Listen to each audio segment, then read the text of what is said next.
Placards gone.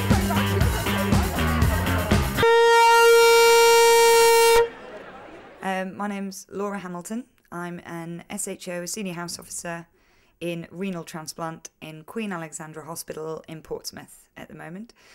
I'm looking for a job. Haven't got any interviews.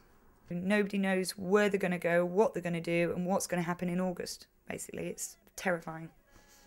My name's Asghari Townsend. I'm working in Nottingham City Hospital. I'm a surgeon there, and I graduated in 2002, having started medical school in 1996.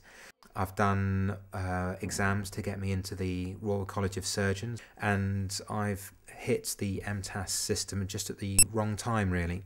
No ifs, no buts, no doctors training cuts. No ifs, no buts, no doctors training cuts. No ifs, no buts, no doctors training cuts. No ifs, no buts, no doctors training cuts. I spent 9 years training now.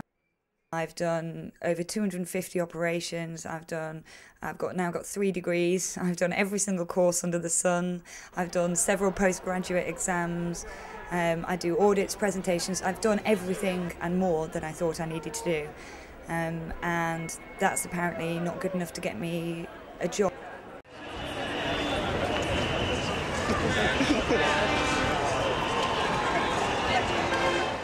Good morning.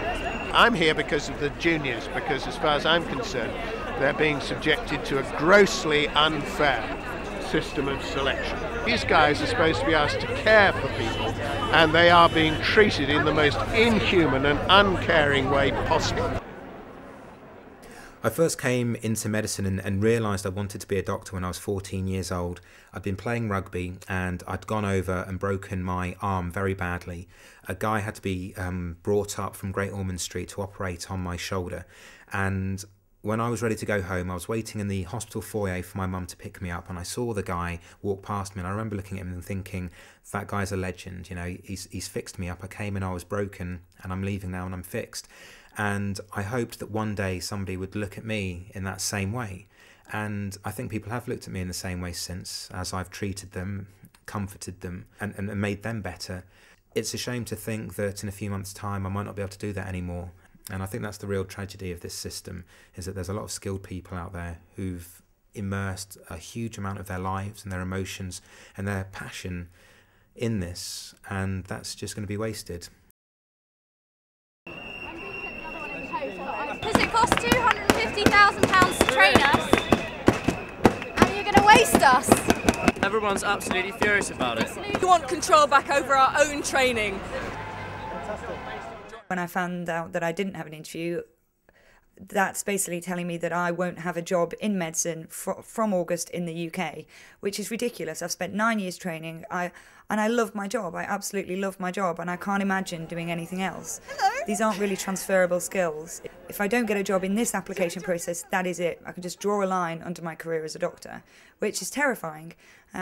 We all just feel lost and abandoned, basically, and nobody knows what to do. So it's a very scary time for me and my family.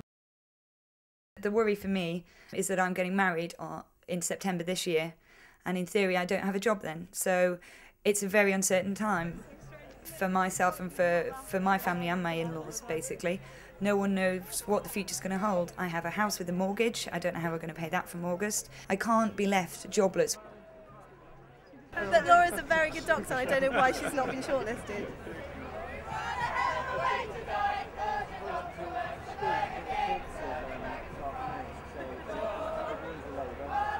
I think we've made a tiny little piece of medical history today.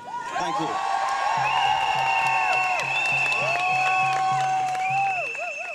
The profession is united here today to tell the government to please, please listen to us.